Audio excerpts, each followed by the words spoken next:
సుమన్ టీవీలో మీ business promotions కోసం ఈ కింది నెంబర్ను సంప్రదించగలరు.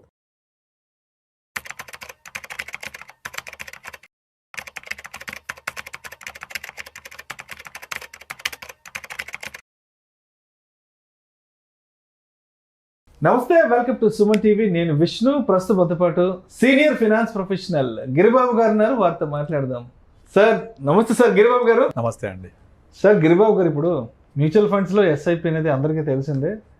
ఎస్ఐపి అంటే ఒక సిస్టమేటిక్గా ఒక పద్ధతి ప్రకారం నెలకు ఎంతో కొంత ఇన్వెస్ట్ చేసుకుంటూ పోవడం, ఇది అందరం మాట్లాడుకునేదే అందరికీ తెలిసిందే. బట్ ఎందుకో ఈ మధ్య చాలామంది చెప్తున్నారు, అదేంటో విష్ణు గారు, ఎస్డబ్ల్యూపిని దాన్ని ఒక ప్రోడక్ట్గా మార్చేసేసారు. మాకు ఎస్ఐపి కాదు ఎస్డబ్ల్యూపి కావాలంటున్నారు అన్నారు. ఏంటి అసలు ఎస్డబ్ల్యూపి గోలా? యాక్చువల్గా రీసెంట్గా నాకు ఒక 10 కాల్స్ వస్తే 8 కాల్స్ నాకు ఎస్ఐపి వద్దు, మ్యూచువల్ ఫండ్స్ వద్దు, ఎస్డబ్ల్యూపి కావాలి. ఈ ఎస్డబ్ల్యూపి కావాలి, నాకు అదేదో ఉందంట, ఎస్డబ్ల్యూపి ఉంటుందంట కదా, డబ్బులు బాగా వస్తాయంట కదా, అదైతే బాగుంటుందంట కదా, ఇలా అడుగుతున్నారు. అసలు ఈ ఎస్డబ్ల్యూపిని ఒక ప్రోడక్ట్ చేసి పడేశారు. అందుకే మీకు ప్రత్యేకంగా చెప్పి దీని మీద ఒక వీడియో చేద్దాము కంపల్సరీ క్లియర్గా. అసలు ఎస్డబ్ల్యూపి అంటే ఏంటి, అది ఎందుకు పుట్టింది, దాని నేపథ్యం ఏంటి మీతో డిస్కస్ చేద్దాం అనుకున్నాను. అసలు ఈ ఎస్డబ్ల్యూపి ఆవిర్భవించడానికి కారణం ఏంటి, దాని నేపథ్యం ఏంటి క్లియర్ ఎక్స్ప్లెయిన్ చేస్తాను. యాక్చువల్గా మనం కనుక ఒక 20-30 సంవత్సరాల వెనకకి వెళ్ళి ఒక 15 సంవత్సరాల నుంచి మనం మామూలుగా చూస్తూ ఉంటే, ఎప్పుడైతే ఈ ప్రైవేట్ కంపెనీస్ బాగా గ్రో అవ్వడం, గవర్నమెంట్ జాబ్స్ తగ్గడము మనం చూస్తున్నాం కదా. సో ఎప్పుడైతే ఏదైనా ఒక వ్యక్తి ఉద్యోగంలో చేరగానే, అరే నువ్వు ఇన్వెస్ట్మెంట్ చేసావా అని అడిగితే కూడా ప్రతి ఒక్కళ్ళు ఏం చెప్తారు, ఫస్ట్ మన చిల్డ్రన్ కోసం ఒక చిల్డ్రన్ పాలసీ అనో, లేకపోతే ఇల్లు కొనుక్కోవాలి, ఇల్లు కట్టుకోవాలి, లేకపోతే పిల్లల మ్యారేజ్ కోసం అనేది ఒక పాలసీలు ఉంటాయి. వాటితో పాటుగా నెక్స్ట్ చెప్పేది ఏంటంటే, గుర్తొచ్చేది ఏంటంటే పెన్షన్ పాలసీ. పెన్షన్ కావాలి, పెన్షన్ ఉంటే ఏ టెన్షన్ ఉండదు. ఓకే, సో నాకు ఆ పెన్షన్ పాలసీ కావాలని చెప్పేసి పెన్షన్ కావాలని చాలామంది ప్లాన్ చేస్తూ ఉంటారు. పెన్షన్ అనగానే ఫస్ట్ గుర్తొచ్చేది ఏంటంటే LIC pension policy, SBI life pension policy, లేదా హెచ్డిఎఫ్సి పెన్షన్ పాలసీ, ఇలా పెన్షన్ పాలసీలు గుర్తు చేస్తూ ఉంటారు, పెన్షన్ పాలసీ చెప్తూ ఉంటారు. అయితే మనం ఇంకొంచెం వెనక్కి వెళ్తే మనకు ఇమ్మీడియట్ యాన్యుటీ ప్లాన్స్ కూడా ఉంటాయి. ఈ పెన్షన్ యాన్యుటీ అంటారు. యాక్చువల్గా ఈ ఇమీడియట్ యాన్యుటీ ప్లాన్స్ ఏం చేస్తాయి, మనం కనుక 45 ఇయర్స్ దాటి ఉండి మనం ఒక పాలసీ తీసుకుంటే ఆ పాలసీలో ఇమీడియట్ యాన్యుటీ ఆప్షన్ ఉంటుంది. అంటే మనం కనుక ₹1,00,000 పే చేస్తే మనకు annuity immediately monthly or quarterly or half yearly or yearly start అయిపోద్ది. అంటే మనకి ఇమీడియట్గా ఒక పెన్షన్ లాంటిది దొరుకుతుంది మనకు. ఇది యాక్చువల్గా బాగా పాపులర్. అయితే ఇక్కడ ఒక డ్రాబ్యాక్ ఏంటంటే, మీరు జీవన్ అక్షయ్ అని ఎల్ఐసిలో ఒక పాలసీ ఉండేది, జీవన్ అక్షయ్. ఇది 1980s నుంచి కూడా ఉంది.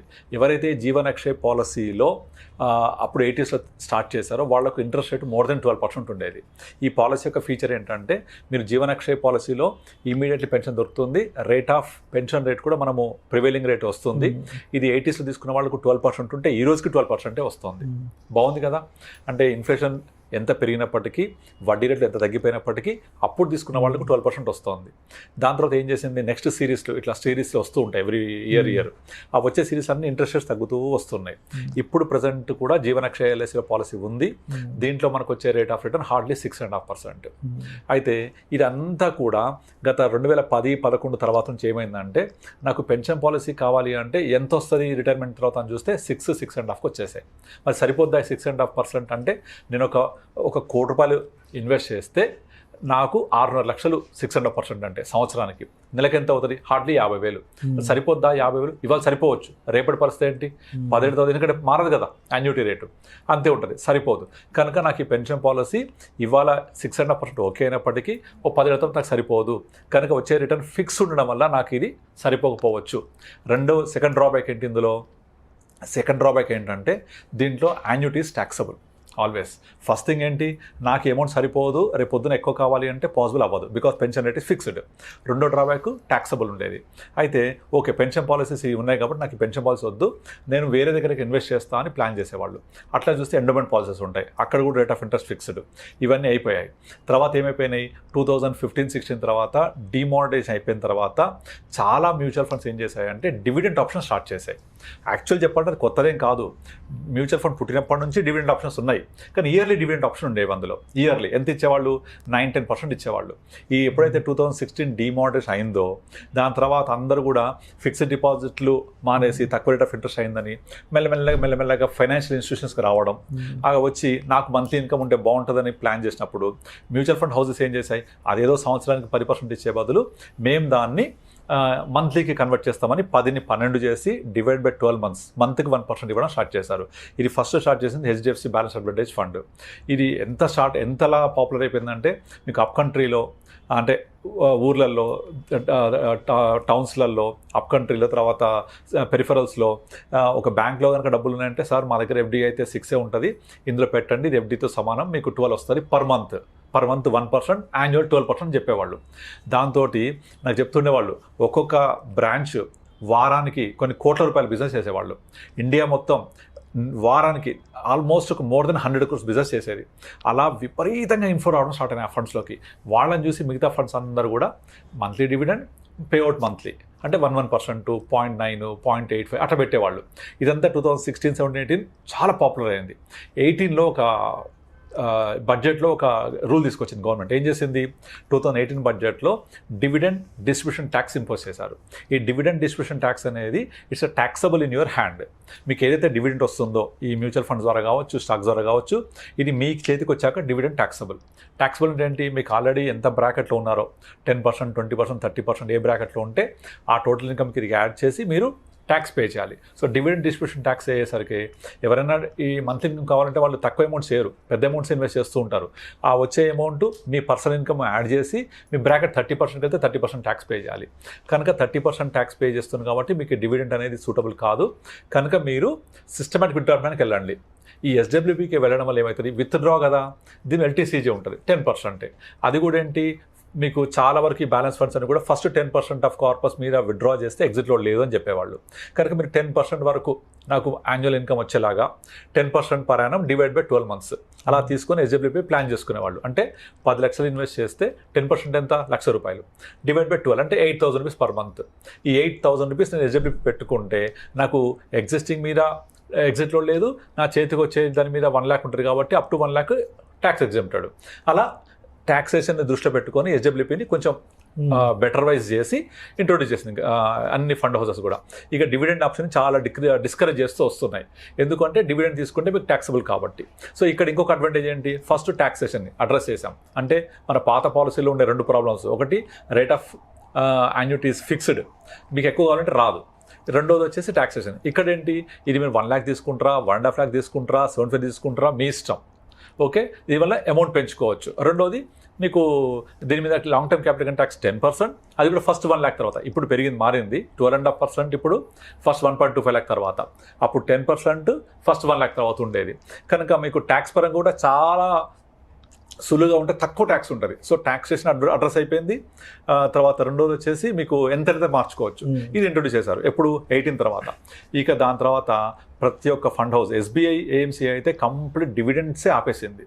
వాళ్ళ ఫండ్లో ఏ ఒక్క ఫండ్ కూడా డివిడెండ్ అనౌన్స్ చేయదు. అంటే మంత్లీ కాదు చెప్పేది, యాన్యువల్ కాదు నేను చెప్పేది. అంటే యాన్యువల్ డివిడెండ్స్ అనేవి ఇప్పుడు ఉన్నాయి కానీ మంత్లీ డివిడెండ్ ఆప్షన్ ఆపేస్తారన్నమాట వాళ్ళు. ఈవెన్ వాళ్ళ బ్యాలెన్స్ అడ్వాంటేజ్ ఫండ్లో కూడా మంత్లీ డివిడెంట్ ఉండదు.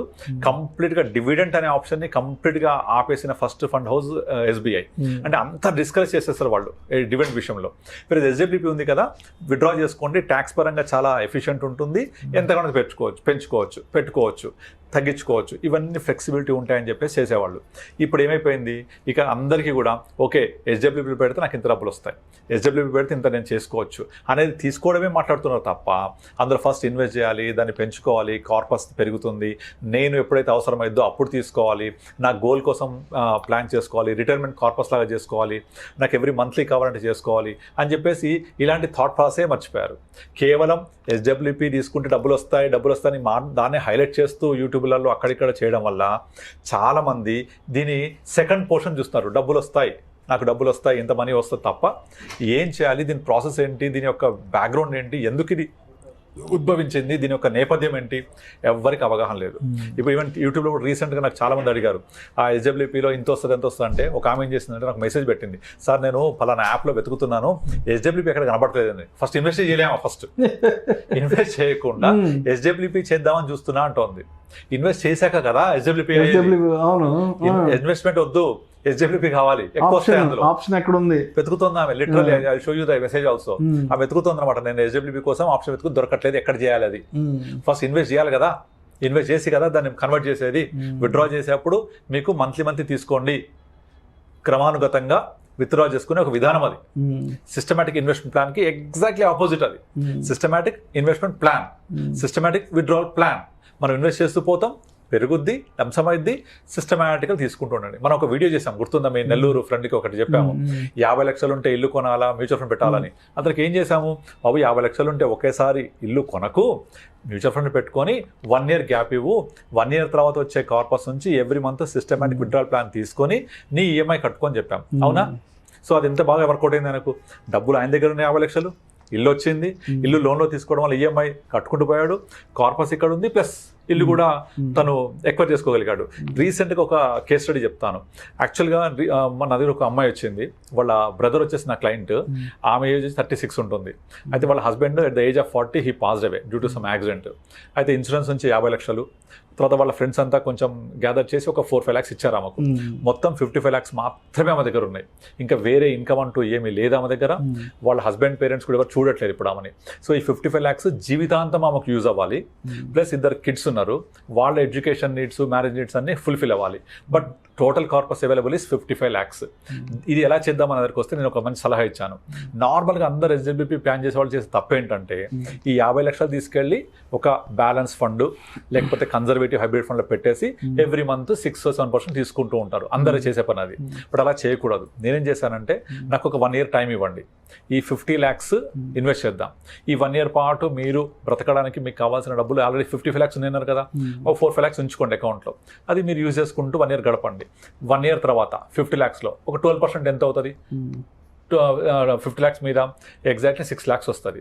ఆ 6 lakhs నేను ఏం చేశానంటే 1 year తర్వాత ఎగ్జాక్ట్లీ కావాల్సిన 6 lakhsని వేరే ఫండ్స్కి మూవ్ చేసాం. అంటే ఏంటవి?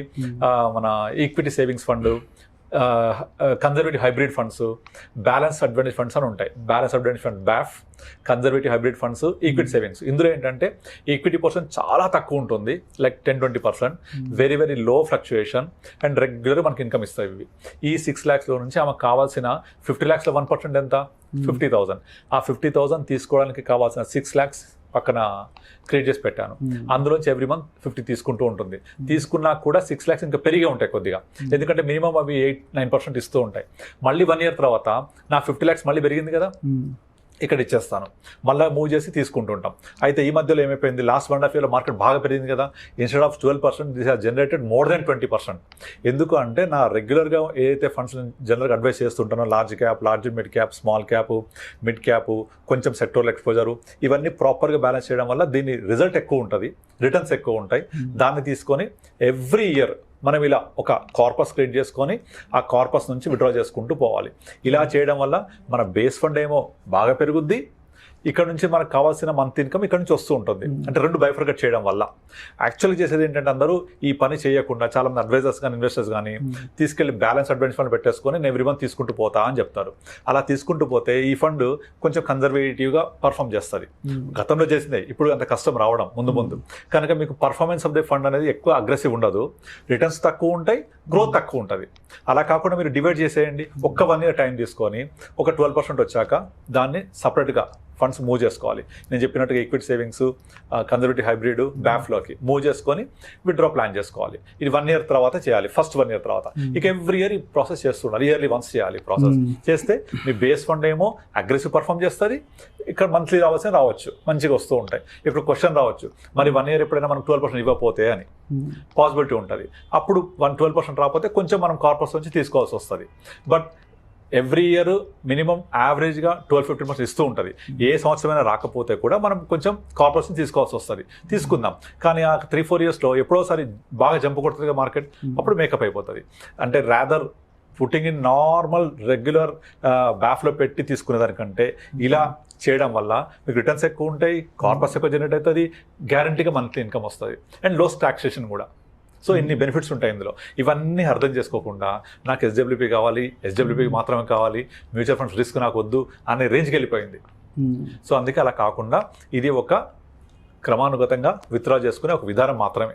దానికంటే ముందు ఇన్వెస్ట్ చేయాలి. ఫస్ట్ మనం ఇన్వెస్ట్ చేసి ప్రాపర్గా ప్లాన్ చేసుకొని తీసుకుంటూ ఉండాలి. అంటే ఒక ఎస్డబ్ల్యూపీ గురించే కాదు, మ్యూచువల్ ఫండ్ ఇన్వెస్ట్మెంట్ కూడా ఒక స్పెక్యులేషన్ చేసేసారు. అంటే ఎగ్జాక్ట్లీ మార్కెట్ ఆల్ టైమ్ హైకి వెళ్ళిపోయింది, డబ్బులు రిడెంప్షన్ కొట్టాలి, మళ్ళీ పడగానే మార్కెట్ పడంగానే మళ్ళీ ఎక్కడ ఇన్వెస్ట్మెంట్ చేయాలా ఏంటి అంటే ఎందుకు ఇలాంటి పర్సెప్షన్ స్టార్ట్ అవుతుంది అంటారు? ఎందుకు దీన్ని కూడా ఒక ఈక్విటీ కైండ్ ఆఫ్ దీంట్లో తీసుకొచ్చేసారు? గ్రీడ్ పెరిగిపోవడం. యాక్చువల్గా ఎప్పుడు కూడా స్టాక్ మార్కెట్కి ఒక పొటెన్షియల్ ఉంటుంది, ఎంత అంటే 12-15% రిటర్న్ ఇవ్వడం. కానీ లాస్ట్ 4 yearsలో స్టాక్ మార్కెట్ ఎప్పుడు చూడనంతగా విపరీతం రిటర్న్స్ ఇచ్చింది. అంటే 2025 ఏప్రిల్లో మనం 25,000 సెన్సెక్స్ అనుకుంటే ఇవాళ 82,000 సెన్సెక్స్ ఉంది కదా. అంటే 4 yearsలో 2020 ఏప్రిల్ టు 21, 22, 20, 24 అంటే 4.5 yearsలో 3 times పెరిగింది. జరుగుద్దా నార్మల్గా ఇట్లా? ఎప్పుడు జరగదు కదా. ఇది సెకండ్ టైం జరగడం. యాక్చువల్గా 2005, 6, 2007 ఈ 3 yearsలో Sensex has moved from 6,000 to 21,000 అంటే ఆల్మోస్ట్ 3.5 times పెరిగింది. కానీ 2008 జనవరిలో ఏమైంది? మొత్తం వరల్డ్ వైడ్ రిసెషన్ వచ్చి మొత్తం ఎక్కడి నుంచి అయితే ప్రారంభమైంది మార్కెట్ 6,000 మళ్ళీ 21,000 నుంచి అదే 7,000 పడిపోయింది. అది కరెక్ట్గా అప్పుడు జరిగింది కదా. అంటే 2006 to 2005, 6, 7 3 years పెరిగిందంతా 9 monthsలో మొత్తం వెనక్కి వచ్చేసింది. వచ్చి మళ్ళీ 20,000 రావడానికి 5 years పట్టింది. కానీ ఈసారి అలా కాదు. 2020 ఏప్రిల్లో 25,000 నుంచి స్టార్ట్ అయ్యి ఇవాళ 80,000 చూస్తున్నాం. కానీ మార్కెట్ ఎప్పుడు పడుద్ది, మళ్ళీ ఎంత పడుద్ది, మళ్ళీ రికవరీ ఎట్లయితుంది అనేదానికి ఆన్సర్ లేదు. కాకపోతే అప్పటికిప్పటికి డిఫరెన్స్ ఏంటంటే అప్పటి మార్కెట్ని కంప్లీట్గా ఎఫ్ఐఐస్ ముందు నడిపించారు. 70-80% ఇన్వెస్ట్మెంట్స్ అంతా ఎఫ్ఐఐస్ది, ఫారెన్ ఇన్స్టిట్యూషనలైజ్డ్ ఇన్వెస్టర్స్ది. బట్ ఇప్పుడు రివర్స్, 70% అంతా డొమెస్టిక్ ఇన్వెస్టర్స్ది. అంతా మన వాళ్ళే ముందు నడిపిస్తున్నారు. అసలు మార్కెట్ పడింది అంటే నెక్స్ట్ డే పంపింగ్ మనీ హ్యూజ్గా. అసలు ఎఫ్ఐఐస్ రోల్ చాలా తగ్గిపోయింది. సో ఇప్పుడు మన ఇండియన్ ఇన్వెస్టర్స్ ముందుండి మార్కెట్ ని తీసుకెళ్తున్నారు. ఎంతకాలం అయితే లిక్విడిటీ ఉంటుందో అంతకాలం నడుస్తూ ఉంటుంది. ఈ లిక్విడిటీ కూడా ఏంటి? ప్రజెంట్ స్టాక్ మార్కెట్ ఎప్పుడు స్టాక్స్ లిమిటెడ్ సప్లై, కానీ because of more demand, because of more liquidity, higher the price is chasing for next higher price. ఇప్పుడు మన దగ్గర అందరి దగ్గర సేమ్ షేర్స్ ఉన్నాయి క్వాంటిటీ. మీరు ఒక 100 రూపాయలు అమ్మారు, 105 కొంటున్నా, ఇంకో 110 కొంటా అంటున్నాడు, ఇంకో 120 కొంటా అంటున్నాడు. పెరిగిపోతుంది కదా.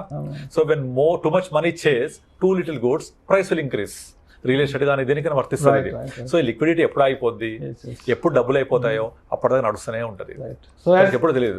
యాజ్ ఎ కన్క్లూజన్ గా ఏం చెప్తా అసలు ఆడియన్స్ కంటే, ఎస్డబ్ల్యూపీని కూడా ఎస్ఐపి లాగా కన్సిడర్ చేసేసారు కాబట్టి ఏంటి కన్క్లూజన్ అని చెప్తారు? సో ఎస్డబ్ల్యూపీ అనేది మనము గోల్ రీచ్ అయినప్పుడు అందులో నుంచి లబ్ధి పొందే విధానం మాత్రమే. ఇది ఇన్వెస్ట్మెంట్ విధానం కాదు. ఇన్వెస్ట్మెంట్ చేసిన తర్వాత మనకు వచ్చే ప్రతిఫలం ఇది.